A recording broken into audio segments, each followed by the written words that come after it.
दोस्तों, जिस तरह से एक दिन में कई बार धूप और कई बार छांव आती जाती है, ठीक उसी प्रकार से हमारे जीवन में भी सुख और दुख का आना जाना लगा ही रहता है।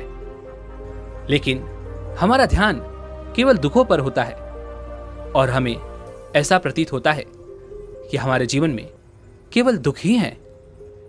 लेकिन अगर वास्तविकता देखी जाए तो हमें यह पता चलेगा कि वास्तविक तौर पर हमारे जीवन में केवल एक ही दुख है।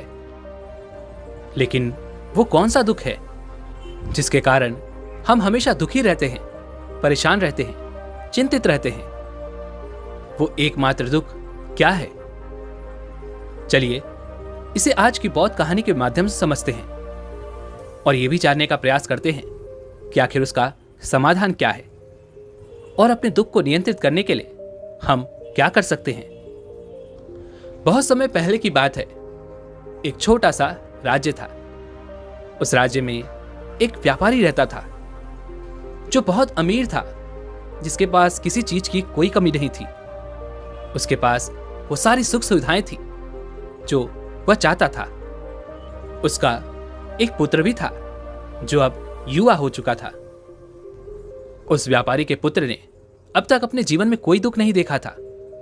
जो भी वह चाहता था वो व्यापारी उसे सब कुछ लाकर दे देता था, जिस कारण उसने अपने जीवन में किसी प्रकार के दुख का अनुभव अब तक नहीं किया था। उस व्यापारी के पुत्र के कई सारे मित्र भी थे। उसके पास अथाह संपत्ति थी, धन दौलत की उसके पास कोई कमी नहीं थी। लेकिन एक दिन अचानक वह व्यापारी बीमार पड़ गया और देखते ही देखते उसकी बीमारी ने उस पर पूरी तरह से पकड़ बना ली थी। वह व्यापारी अपने जीवन की आखिरी सांसें गिन रहा था। अब उस व्यापारी को यह प्रतीत होने लगा था कि अब वह नहीं बच पाएगा। उसका अंतिम समय आ चुका है।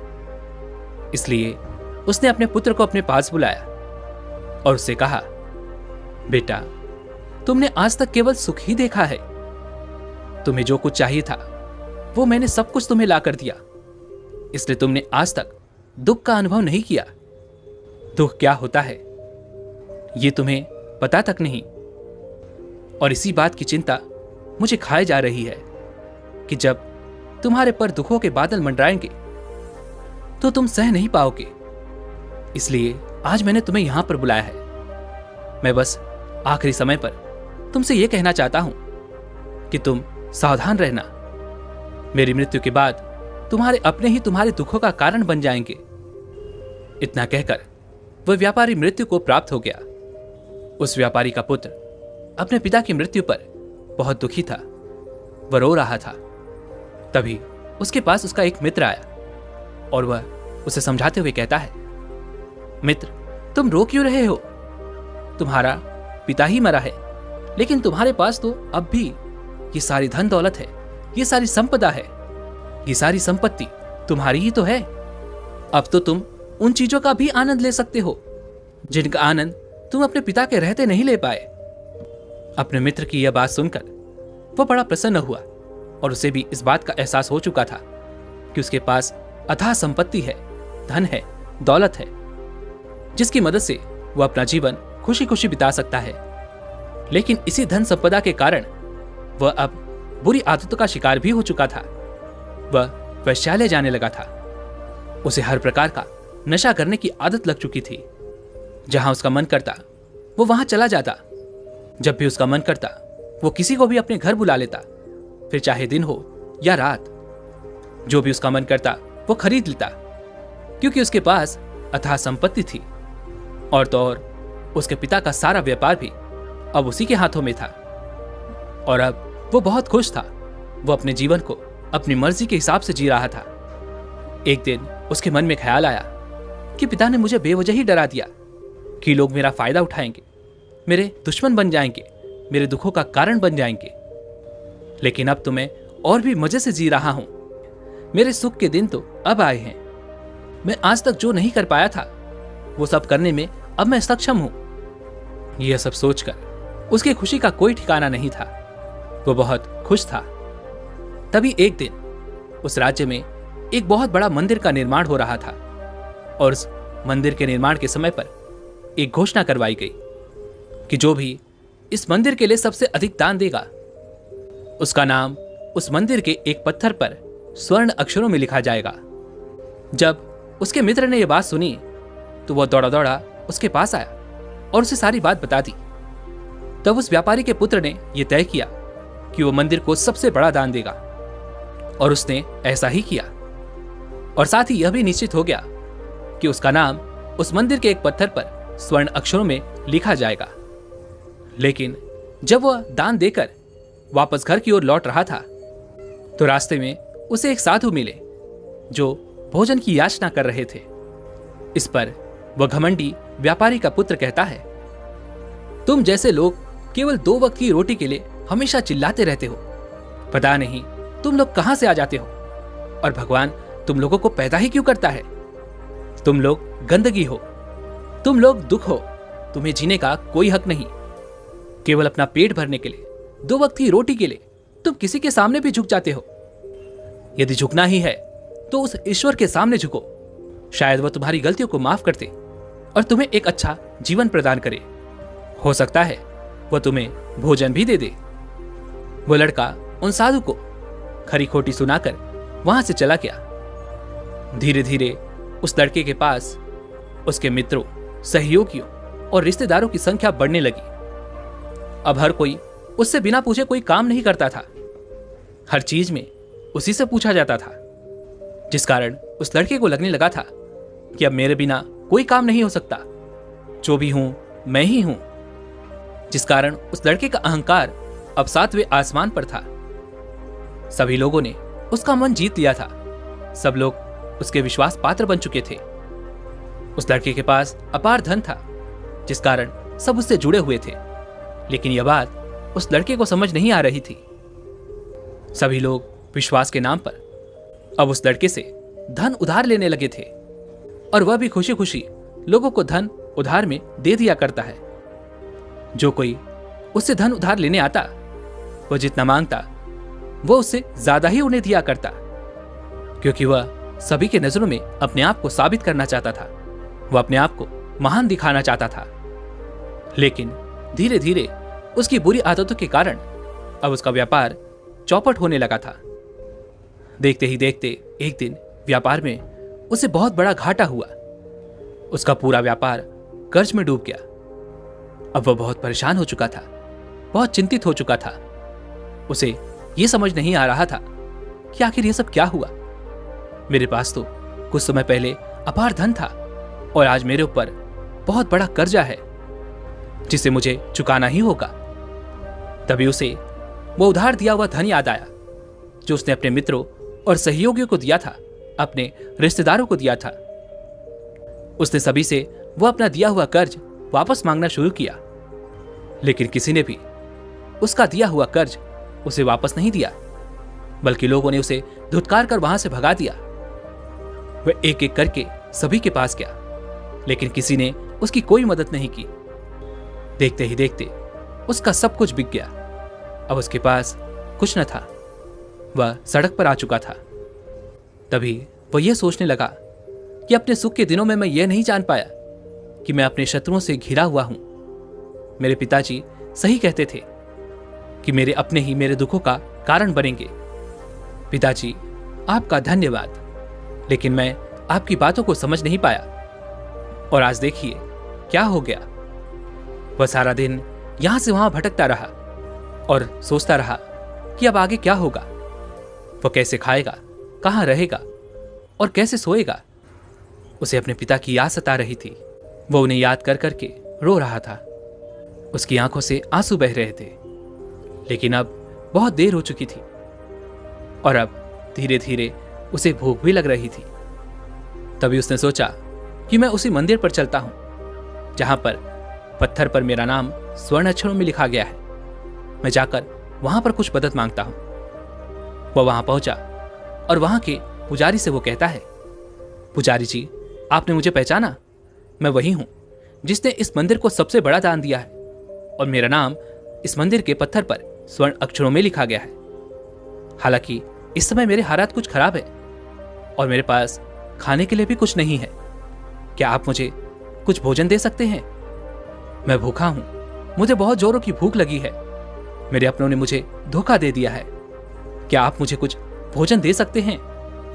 तभी वो पुजारी कहता है, भिखारियों को भोजन इस मंदिर के बाहर दिया जाता है, मंदिर के अंदर नहीं। जाओ और जाकर बाहर बैठ जाओ। और रही बात तुम्हारे नाम की, तो भिखारियों का नाम मंदिर के पत्थर पर स्वर्ण अक्षरों में नहीं लिखा जाता। पुजारी ने तुरंत ही उस लड़के का नाम मंदिर के उस पत्थर पर से हटवा दिया और फिर एक बार घोषणा करवा दी कि मंदिर को जो सबसे बड़ा दान देगा उसका नाम इस मंदिर के पत्थर पर स्वर्ण अक्षरों में लिखा जाएगा। यह सब देखकर वो लड़का बड़ा हैरान था, बड़ा अचरज में था। वह मन ही मन रो रहा था और सोच रहा था कि यह जीवन कितना दुखदाई है। यह जीवन बहुत छोटा है। अब मैंने जान लिया कि पत्थर पर लिखा हुआ नाम भी मिटाया जा सकता है, और यदि पत्थर पर लिखा हुआ नाम मिटाया जा सकता है तो इस जीवन का क्या मोल? यह जीवन भी कभी भी समाप्त हो सकता है। उस लड़के को जोरों की भूख लगी थी। वह मंदिर के बाहर जाकर एक कोने में बैठ गया। लोग आते रहे और भिखारी को कुछ न कुछ दान देते रहे, लेकिन वह लड़का, उसकी हिम्मत ही नहीं हो रही थी कि वह भीख मांग सके, और ना ही वह उन भिखारियों में बैठना चाहता था। देखते ही देखते दोपहर से रात का समय हो चुका था, लेकिन अब तक उसे कुछ भी ना मिला था। लेकिन उसकी भूख बढ़ती चली जा रही थी और उसे जोरों की भूख लगी थी। पहली बार उसने अपनी भूख को जाना था, अपने पेट की इस आग के बारे में जाना था, और इस भूख के कारण वो इतना परेशान हो चुका था कि उसने तय किया कि वह मंदिर से ही कुछ चुरा लेगा और उसे खाकर अपना पेट भर लेगा। जैसे ही वो वहां से उठता है, तभी वह साधु वहां पर आ जाते हैं, जिसे उस लड़के ने बहुत खरी खोटी सुनाई थी। वह साधु उस लड़के के पास आकर कहते हैं, बेटा, हम पहले भी मिल चुके हैं। वह साधु भिक्षाटन से वापस लौट रहे थे। उन्होंने कुछ भोजन उसे देते हुए कहा, ये लो, खा लो, तुम्हें जोरों की भूख लगी होगी। मैं तुम्हें जानता हूं, मैं समझता हूं कि ये हालात तुम्हें जबरदस्ती झुकाना चाहते हैं, लेकिन तुम लोगों के सामने झुकना नहीं चाहते। लेकिन अगर तुम लोगों के सामने झुकोगे नहीं तो तुम्हें भोजन भी नहीं मिलेगा। आज तो मैंने तुम्हें भोजन दे दिया है जिससे तुम्हारी भूख मिट जाएगी, लेकिन यह भूख रोज लगेगी। यह पेट की आग कभी नहीं मिटती। यह एक ऐसी बीमारी है जिसका कोई इलाज नहीं। भूख से बड़ी बीमारी इस दुनिया में कोई है ही नहीं।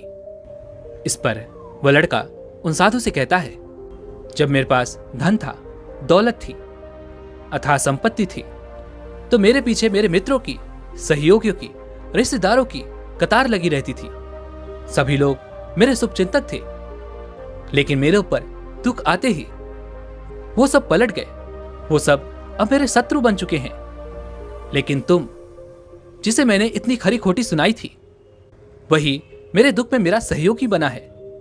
तुम मेरे इस दुख में मेरे पहले मित्र हो, मेरे पहले रिश्तेदार हो, जिसने मुझ पर दया की है। मैं तो अपने आप को बहुत बड़ा समझता था, लेकिन देखो, इस वक्त की मार ने मुझे कहां से कहां पहुंचा दिया। आज मैं इस बात को अच्छी तरह समझ चुका हूं कि धन से बड़ा कोई मित्र नहीं। इतना कहकर उस लड़के ने भोजन किया और उसने पहली बार भोजन के सुख का आनंद उठाया। उसके हाथ कांप रहे थे। वो जल्दी जल्दी उस भोजन को समाप्त करना चाहता था, जल्दी जल्दी उसे चबा लेना चाहता था, और उसकी आंखों से झरझर आंसू भी बह रहे थे। उसे ऐसा प्रतीत हो रहा था मानो आज से पहले ऐसा लजीज भोजन उसने आज तक न किया हो। भोजन करते वक्त जो अनुभव उसे प्राप्त हुआ, ऐसा अनुभव उसे आज तक नहीं मिला था। तभी वह उस साधु से कहता है, यह कैसा सुख है, मैं इस दुख में भी इस भोजन के सुख का अनुभव कर पा रहा हूं। तभी वह साधु कहते हैं, जहां तृप्ति होती है वहां सुख का अनुभव होता है, लेकिन सावधान, तृप्ति बहुत खतरनाक भी होती है। जब यह तृप्ति हमारी आवश्यकताओं, हमारी इच्छाओं से ऊपर उठ जाती है, तब यह दुख के दर्शन भी हमें कराती है। आज जो भोजन तुम कर रहे हो, ऐसा भोजन यदि तुम्हें पहले प्राप्त होता तो तुम इसे छूते तक नहीं, लेकिन आज इसी भोजन को करके तुम्हें तृप्ति मिल रही है। लेकिन जब तुम्हारे पास धन था, दौलत थी, तब तुमने इससे भी अच्छा भोजन किया होगा, लेकिन तब तुम्हें तृप्ति नहीं मिली होगी, वह सुख प्राप्त नहीं हुआ होगा जो तुम आज अनुभव कर रहे हो। लेकिन सावधान, अगर ऐसा ही भोजन तुम्हें रोज मिलता रहे तो तुम और भी अच्छे भोजन की कामना करने लगोगे, और इसी कामना की तृप्ति के लिए तुम्हारे मन में दुख पैदा होगा। और जब तुम अपने मन की इस कामना की तृप्ति कर दोगे तो तुम्हें सुख भी प्राप्त होगा, लेकिन यह सुख आएगा और चला जाएगा। और जब तुम्हारे जीवन में इसी प्रकार के भोजन हमेशा आते रहेंगे और जाते रहेंगे तो तुम किसी और कामना, किसी और इच्छा की ओर आगे बढ़ने लगोगे। तब तुम किसी और इच्छा की पूर्ति करना चाहोगे, तुम किसी और इच्छा की तृप्ति करना चाहोगे, और जब वो इच्छा पूरी नहीं होगी, जब तुम्हें तृप्ति नहीं मिलेगी, तो तुम्हें दुख होगा, तकलीफ होगी, पीड़ा होगी, और यह श्रृंखला ऐसे ही आगे बढ़ती चली जाएगी। तुम हमेशा सुख के पीछे भागोगे, लेकिन दुख तुम्हारे पीछे यूं ही भागता रहेगा। तुम सुख को पकड़ना चाहोगे, दुख तुम्हें पकड़ना चाहेगा। इसी प्रकार यह प्रक्रिया यूं ही निरंतर चलती रहेगी। तभी वह साधु अपने थैले में से एक सोने की थैली निकालकर उस लड़के के हाथ पर रख देता है। तभी वह लड़का उस साधु से कहता है, हे महाराज, आपके पास इतना धन कहां से आया? आप तो एक वैरागी हैं। तभी वह साधु उस लड़के से कहता है, ये धन तुम्हारा ही है। उस दिन जब तुम मुझे खरी खोटी सुनाकर अपने घर की ओर आगे बढ़ रहे थे, तभी तुम्हारी जेब से यह सोने के सिक्कों से भरा हुआ थैला नीचे गिर पड़ा, और मैंने इसे उठाकर अपने पास रख लिया, ये सोचकर कि जब तुम मुझे मिलोगे तब मैं इसे तुम्हें लौटा दूंगा। लेकिन उस दिन के बाद से आज तुम मुझे मिले हो, इसलिए मैं तुम्हें इसे लौटा रहा हूं। ले लो, ये तुम्हारा ही है। इस पर वह लड़का कहता है, हे महाराज, इसी धन के लिए तो मुझे मेरे मित्रों ने, मेरे सहयोगियों ने, यहां तक कि मेरे रिश्तेदारों ने भी मुझे धोखा दिया, लेकिन आप वो पहले शख्स हैं जो मुझे ये धन लौटा रहे हैं। और वहीं पर जो मैंने धन, जो कर्ज मैंने अपने मित्रों, अपने सहयोगी, अपने रिश्तेदारों को दिया था, अपने बुरे समय पर जब मैंने उनसे वो मांगा तो उन सभी ने वो धन देने से मुझे मना कर दिया। कईयों ने तो मुझे खरी खोटी सुनाकर अपने घर से धक्के मारकर निकलवा दिया। लेकिन आप महाराज वो पहले शख्स हैं जिन्होंने मेरे इस बुरे समय पर मेरा साथ दिया है, मेरा धन मुझे वापस लौटाया है। मैं आपकी सहायता के लिए आपका आभारी हूं। मैं इस धन से अपना व्यापार फिर से शुरू करूंगा और उस व्यापार को नई ऊंचाइयों तक ले जाऊंगा। तभी वो साधु उस लड़के से कहते हैं, हमें कोई दुख नहीं देता, बल्कि दुख के कारण तो हम स्वयं ही होते हैं। हम स्वयं ही खुद को धोखा देते हैं। सुख में हम भ्रमित रहते हैं, हमें यह पता नहीं चलता कि हम सही कर रहे हैं या गलत, और इसी प्रकार हम एक माया जाल में फंसते चले जाते हैं, क्योंकि सुख में हम अपनी आंखें बंद करके बस उस सुख का आनंद लेते हैं, और हम किसी चीज की तरफ ध्यान नहीं देना चाहते। हम नहीं जानना चाहते कि जीवन मीठा है तो कड़वा भी है, सच है तो झूठा भी है। सुख में हम केवल अपने अहंकार को बढ़ावा देते हैं। तभी इस पर वह लड़का कहता है, आप ठीक कहते हैं। जब मेरे पास धन दौलत थी, अथाह संपत्ति थी, तब मैं अंधा हो चुका था। मैं किसी चीज पर ध्यान नहीं देता था। मैंने उसे अपने इन दोनों हाथों से लुटाया है, और आज जब वो मेरे पास नहीं है, तब मुझे उसके जाने का एहसास हो रहा है। और अब जबकि मैं इन दुखों से जूझ रहा हूं, तब जाकर मेरी आंखें खुली हैं। तभी मैं ये भी जान पाया कि कौन मेरे साथ है और कौन मेरे खिलाफ। और ये जो ज्ञान दुख द्वारा मुझे प्राप्त हुआ है, ये ज्ञान मैं हमेशा अपने साथ रखूंगा। अपने सुख में भी अब से अपनी आंखें खुली रखूंगा। दोस्तों, मानव शरीर में बहुत ऊर्जा है, बहुत शक्ति है, पर हम उन्हें बेकार की चीजों में यूं ही व्यर्थ कर देते हैं, बेकार के कामों में लगा देते हैं, जिससे हमारा पूरा जीवन यूं ही व्यर्थ हो जाता है। हम में से अधिकांश लोग हमेशा अपने आप को कोसते होंगे, उस ऊपर वाले को यह दोष देते होंगे कि आखिर मैं इतना दुखी क्यों हूं। और हमें से अधिकांश लोगों के मन में यह सवाल तो उठता ही होगा, पर इसका जवाब बड़ा सीधा और सरल है, क्योंकि वो परमात्मा चाहता है कि हम उस दुख का अनुभव करें। वो परमात्मा हमें उस परम दुख तक ले जाना चाहते हैं, जहां पर हमें यह पता चल सके कि इंसानी आत्मा का असली दुख क्या है। और वह दुख है अपने आप को ना पहचान पाना, अपनी शक्तियों को ना पहचान पाना, अपने आप को ना जान पाना, अपने आप को इकट्ठा ना कर पाना, अपने आप को नियंत्रित ना कर पाना। हमारे जीवन में केवल एकमात्र यही दुख है, क्योंकि हम अपने आप पर कभी ध्यान नहीं देते, अपने आप को एकत्रित करने का कभी प्रयास तक नहीं करते। लेकिन इस दुख को ना देखकर हम बाकी के इधर उधर के दुख को देखकर हमेशा चिंतित रहते हैं, परेशान रहते हैं और अपना पूरा ध्यान उन्हीं दुखों पर लगाए रहते हैं। लेकिन जो वास्तविक दुख है, इस पर हमारा ध्यान कभी जाता ही नहीं। लेकिन वास्तविकता तो यही है कि जब भी हमारे जीवन में कोई दुख आता है तो हमारा ध्यान खुद पर होना चाहिए कि आखिर मैं दुखी क्यों हूं, मैं क्या हूं, मैं क्यों हूं। और जब ये एकमात्र दुख आपके जीवन में आपको नजर आने लगता है, तब आप ध्यान की तरफ आगे बढ़ने लगते हैं। आप अपने आप को खोजने की तरफ आगे बढ़ने लगते हैं, और तब आपके सामने कोई भी समस्या बड़ी नहीं रह जाती। आप किसी भी बड़ी से बड़ी समस्या का समाधान सरलतापूर्वक कर सकते हैं। इसलिए खुद को जानिए, खुद को पहचानिए, क्योंकि जो शक्ति, जो क्षमता आपके भीतर है, वो किसी और के पास नहीं है।